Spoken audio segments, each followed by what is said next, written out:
plus tu vas travailler. Ne cherche pas à dire quel est mon métier, qu'est-ce que je dois faire demain, est-ce que Dieu m'appelle à être un prédicateur. Non. Est-ce que tu aimes? Travaille ta prédestinée. Plus tu vas développer l'amour de gloire en gloire, plus tu vas savoir où tu vas. Mieux tu développeras la paix, la patience, mieux tu sauras où tu vas. Salut, chers amis, salut, chers frères, chères sœurs, que la grâce et la paix du Seigneur soient avec chacun d'entre vous. Content de vous retrouver pour partager avec vous des secrets, des grâces de la parole du Seigneur. Je prie que cette série de messages que nous allons partager puisse vraiment vous aider à être davantage à l'image du Seigneur. J'aimerais partager avec vous aujourd'hui, parler avec vous de la patience. Oui, la patience divine. Je me suis rendu compte que c'est une des vertus qui est la moins louée. Il y a très peu de chants. En fait, j'essaie de faire des petites études pour voir quels étaient les chants qui chantaient la patience. On en a beaucoup sur l'amour, sur la bonté, sur la persévérance. Bon, la persévérance, la patience, c'est pas très loin. Un des aspects de la patience, c'est la persévérance. Mais il n'y a pas beaucoup de chants sur la patience. Parce que notre monde nous éduque avec un système du genre time is money. En fait, on doit courir, tout doit aller vite.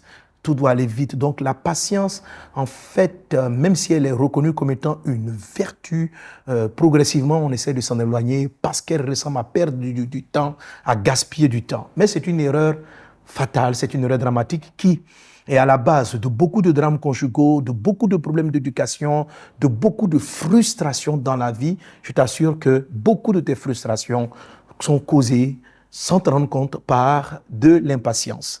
L'impatience peut prendre plusieurs formes. La patience comme l'impatience peuvent prendre plusieurs formes. Alors voilà, ce dont je vais parler avec toi, c'est la patience divine. Je prie que le Saint-Esprit dispose ton cœur, écoute ce message, par la grâce de Dieu, il te transformera et te donnera d'avancer avec le Seigneur. Père Céleste, que ton nom soit béni, merci pour ta grâce, merci parce que tu es présent. Oh Dieu, donne-moi la grâce de pouvoir partager ces choses avec tes fils et tes filles, avec tous ceux et celles qui suivront cet enseignement. Merci Père pour tes bienfaits, au nom de Jésus. Amen. Ok, avant d'aller plus loin, le message que je vais partager avec toi dans cette série est tiré de cet ouvrage. Au moment où je fais la vidéo, c'est mon tout dernier. C'est marqué donc « À son image pour dominer la patience divine, pour posséder tes trésors et ressources ». La patience divine pour posséder tes trésors et ressources. Et c'est un livre qui s'écrit en forme de dévotion, c'est-à-dire des portions que tu peux lire régulièrement. Voilà, je le garde là ici pour que tu l'aies constamment dans la vue. Ok, amen. Alors, tu vois, le livre commence par « À son image pour dominer ». Donc, c'est une série de messages que je donne sur ce verset de Genèse, chapitre 1, verset 26. Dieu dit là, « Créons l'homme à notre image, à notre ressemblance, afin qu'il domine ». Dans la Louis II, c'est écrit « et qu'il domine », mais ce n'est pas un « et » de compliment, c'est un « et » de conséquence. C'est-à-dire, Dieu, pour que l'homme ait la domination sur la terre et toute la création que Dieu a mise en place, il fallait que l'homme soit image et ressemblance de Dieu.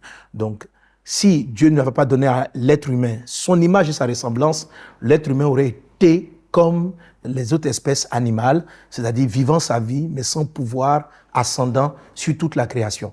Donc le pouvoir de domination sur tout ce qui existe sur la terre t'est donné parce que tu es image et ressemblance de Dieu. Ce qui veut dire que tout ce que tu n'arrives pas à contrôler, tout ce qui est sur la terre, qui arrive à avoir de l'ascendance sur toi, à te contrôler, à prendre le pouvoir sur ta vie, révèle qu'il y a un aspect de l'image ou de la ressemblance de Christ que tu n'as pas. Ok, il y a quelque chose qui peut manquer là-dessus. De toute façon, on se rend compte que le monde, la création, est de plus en plus rebelle à l'espèce humaine. Les calamités, les tsunamis, les tremblements de terre et tout ce que la nature a dû, le réchauffement climatique, en fait, toutes ces choses-là sont des preuves que l'homme n'a plus vraiment l'ascendant. Les microbes ne nous respectent plus, les moustiques ne respectent pas l'homme. Voilà, ils agressent les hommes maintenant. Or, sûrement qu'ils ne pouvaient pas le faire avec Adam. On voit par exemple plus tard quelqu'un comme l'apôtre Paul qui est mordu par un serpent, mais il remit à peine la main comme ça et puis le serpent part parce que le venin même du serpent n'avait pas de pouvoir sur lui. C'est vraiment impressionnant. J'ai entendu parler de cet homme de Dieu qui est pour moi un modèle, le Sadhu Sudha Singh. Certains racontent qu'il était tellement image de Dieu, il ressemblait tellement à Christ qu'il dégageait une telle présence de Christ que même au coucher, les espèces animales, les tigres, les léopards venaient se coucher tranquillement parce qu'il dégageait quelque chose. Donc Dieu a créé l'homme à son image, à sa ressemblance, afin qu'il domine, C'est vraiment très important. Et si aujourd'hui tu es fatigué par des choses comme les maladies, ça veut dire qu'il y a des microbes qui te dominent, sur lesquels tu n'as pas l'ascendant. Si tu es fatigué par des problèmes financiers, ça veut dire que les crises financières ont le pouvoir sur toi. Or, il est dit, Dieu nous a donné le pouvoir de dominer sur tout ce qui est sur la terre et dans la terre, c'est-à-dire y compris l'or et l'argent. S'il y a des choses que tu n'arrives pas à contrôler, des choses qui ont l'ascendant sur toi, tout ce qui existe sur la terre. Si tu n'arrives pas à dominer les aspects de ton couple, de ta famille, de ton foyer, les choses vont dans tous les sens. Si une de ces choses a le pouvoir sur toi, c'est qu'il y a un aspect de l'image ou de la ressemblance de Christ qui n'est pas manifesté. Amen. C'est très important de savoir que nous avons autorité parce que nous avons pouvoir, nous sommes intelligents, nous sommes sages, parce que nous transportons ou nous sommes censés transporter cette image et cette ressemblance de Dieu. Alors, qu'est-ce que c'est que l'image et qu'est-ce que c'est que la ressemblance? Quelle est la différence entre ces deux notions? Elles sont assez proches. De toute façon, on peut les intervertir très souvent. Dans les textes bibliques, ces mots sont interchangés. Mais intrinsèquement, ils ont une différence. L'image fait référence au caractère. L'image fait référence au caractère. Un peu comme si tu faisais une photocopie. Okay? Un tel est mon image, c'est-à-dire il est ma photo, il est ma photocopie. C'est la même image que moi. Il a mon visage, il me ressemble, il a ma face. Okay?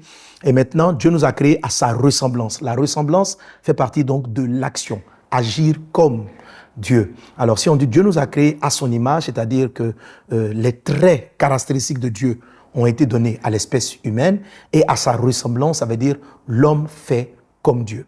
Ainsi, quelqu'un qui est image et ressemblance de Christ va avoir le caractère de Jésus, ça c'est l'image, et il va avoir le comportement de Jésus. Donc, la Bible dit que Christ est amour, celui qui est l'image de Christ sera amour comme Christ. Celui qui ressemble à Christ va prier comme Jésus, il va faire les œuvres de Jésus-Christ. La ressemblance est donc liée aux actions et l'image est donc liée au caractère. Est-ce qu'on est ensemble?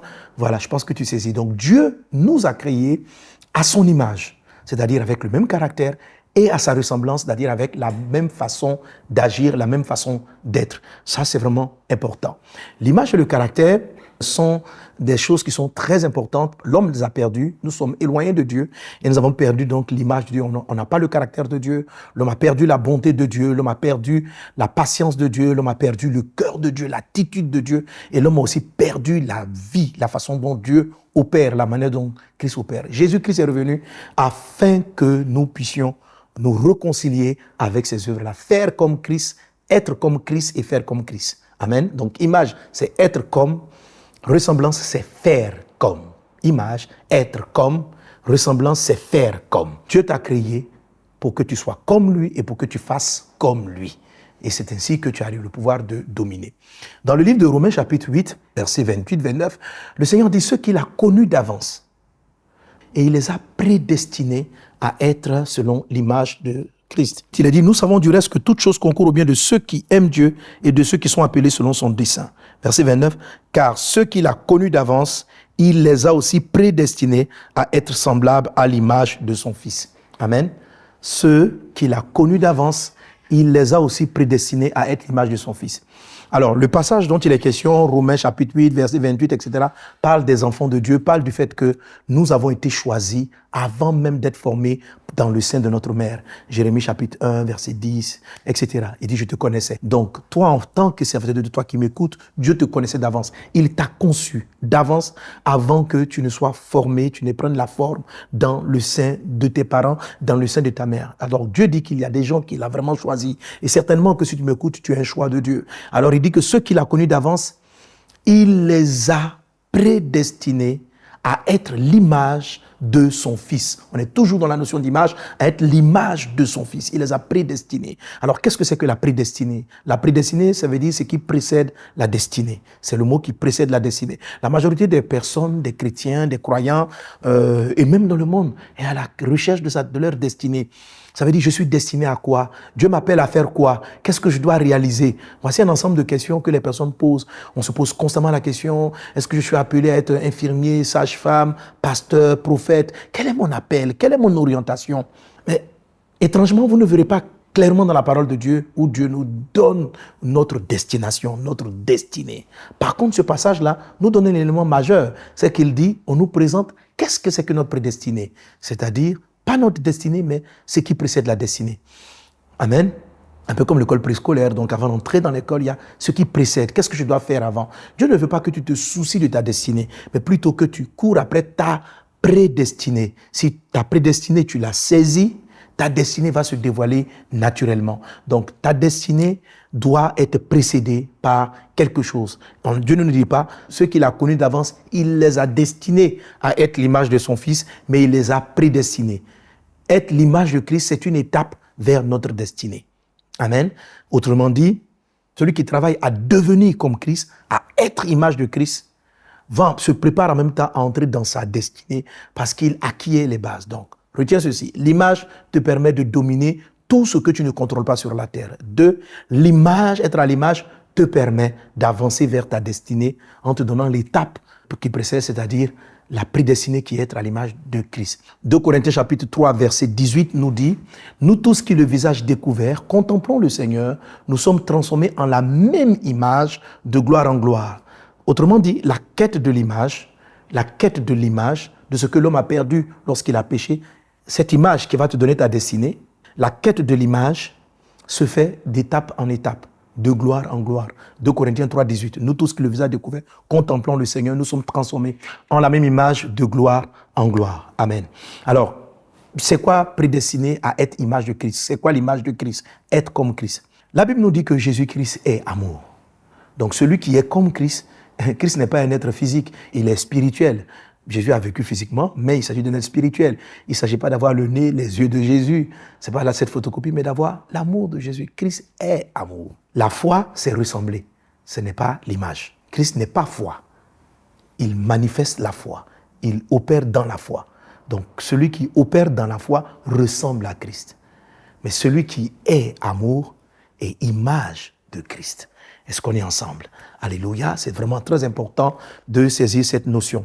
Alors, l'amour en elle-même, l'amour en lui-même, comporte à l'intérieur un ensemble de choses. Galates chapitre 5, verset 22 nous dit « Or, le fruit de l'esprit, c'est l'amour, la joie, la paix, la patience, la bonté, la bénignité. » Et il va citer un ensemble de choses. Et toutes ces choses qui sont citées en Galates chapitre 5, verset 22 sont des traits de caractère de Christ en nous, c'est-à-dire de l'esprit.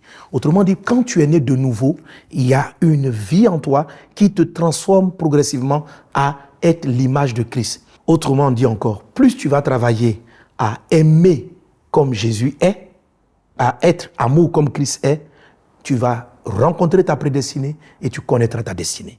Plus tu vas travailler ta bonté, ta joie, ta paix, ta patience, tu vas savoir qui tu es et tu vas avoir la domination sur toutes choses. Amen. En fait, voici comment il faut lire Galates chapitre 5, verset 22. On dit, le fruit de l'esprit, c'est l'amour. En fait, normalement ici, c'est comme un 2 points. Le fruit de l'esprit, c'est l'amour. C'est pourquoi il y a un seul fruit. Il n'y en a pas les fruits. C'est le fruit de l'esprit qui est l'amour. Et c'est dans l'amour qu'on a maintenant la joie, la bonté, la patience, la bénignité, etc. Donc, c'est un fruit qui est, si tu veux, qui a 8 tranches. Et les 8 tranches, ce sont les autres aspects. Donc, c'est pourquoi 1 Corinthiens chapitre 13 peut dire « L'amour supporte tout ». C'est un des traits qui est cité. L'amour pardonne tout. L'amour excuse tout. L'amour supporte tout. L'amour est patient. L'amour est patient. Amen. Donc, celui qui a l'amour, il a aussi cette tranche-là appelée la patience. Plus tu vas travailler, ne cherche pas à dire « Quel est mon métier? Qu'est-ce que je dois faire demain? Est-ce que Dieu m'appelle à être un prédicateur ?» Non, non, non, non. Est-ce que tu aimes? Travaille ta prédestinée. Plus tu vas développer l'amour de gloire en gloire, plus tu vas savoir où tu vas. Plus tu vas développer la joie de gloire en gloire, plus tu sauras où tu vas. Mieux tu développeras la paix, la patience, mieux tu sauras où tu vas. Amen. Ne prie pas pour ta destinée, prie et agis, contemple pour ta prédestinée. Ok? Chacun des traits de caractère de Jésus, qu'on appelle le fruit de l'esprit, chacun de ces traits de caractère te donne un pouvoir de domination. La joie. La Bible dit que Jésus dit, je vous laisse ma joie, je vous donne ma joie, je vous laisse la joie. Il dit, soyez toujours joyeux. Jésus est joyeux. Amen. La joie, par exemple, te permet de dominer sur des problèmes de santé. La Bible dit, la joie est un bon remède. Plus tu développes le caractère de la joie divine, plus tu as l'ascendant sur les défis de santé. Tu domines les microbes, tu domines les germes de maladie. Dieu t'a créé joyeux afin que tu domines. Ok? Celui qui est joyeux vit longtemps. Quand tu es joyeux, tu vas voir que tous les grands hommes de Dieu, Abraham et autres, qui ont vécu très longtemps, il a dit, ils étaient heureux. Ils ont eu une vieillesse heureuse. La joie fait prolonger la vie. Te donne d'atteindre ton espérance de vie. Ok? Ça, c'est la joie. La paix. Jésus dit, je vous laisse ma paix. Je ne vous la donne pas comme le monde ne peut pas vous la donner. Il dit que vos cœurs ne se trouvent pas. Croyez en Dieu, croyez en moi. Il dit que votre cœur ne se trouve pas. Jean chapitre 14, verset 26. Que votre cœur ne se trouve pas. Croyez en Dieu, croyez en moi. Amen. Et il nous laisse sa paix.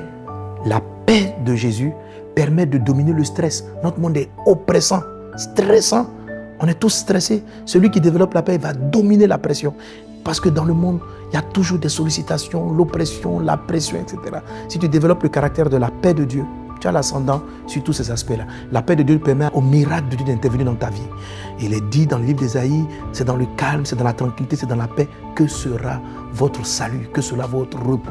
Quand tu es calme, Dieu arrive à agir. Dieu dit à Israël, pendant qu'Israël est oppressé par Pharaon derrière et qu'il y a la mer devant, il dit, soyez tranquille, soyez silencieux, je combattrai pour vous. Développe le caractère de la paix et tu verras le surnaturel de Dieu venir prendre l'ascendant sur les choses de ta vie. Dans cette série que je vais faire avec toi, ce n'est pas ces éléments-là que je vais traiter, je parlerai avec toi de la patience. Amen. Le caractère de la patience de Dieu. Shalom, j'espère que vous avez aimé cette vidéo. Abonnez-vous pour ne pas rater nos programmes. Merci de faire partie de notre famille TBN. Que Dieu vous bénisse. Shalom de Jérusalem.